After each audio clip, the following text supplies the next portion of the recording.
કોલકાતાની RG Kar medical college અને તેમાં ફરજ બજાવતી ડોક્ટર પર બળાત્કાર અને હત્યાના કેસમાં લાંબી પ્રતીક્ષા પછી ચુકાદો સંભળાવવામાં આવશે।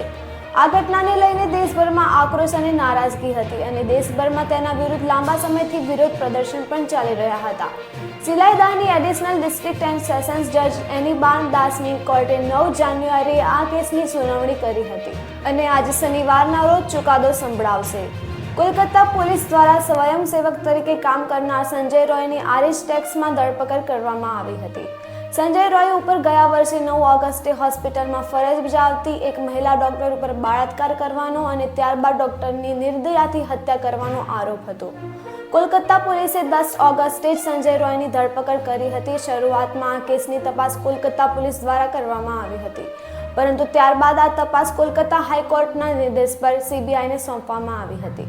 સીબીઆઈ દ્વારા આ કેસમાં આરોપી સંજય રોયની ફાંસીની સજાની માંગ કરવામાં આવી છે। કોર્ટમાં ટ્રાયલ શરૂ થયાના 27 દિવસ બાદ આજે શનિવારે કોર્ટ પોતાનો ચુકાદો સંભળાવશે।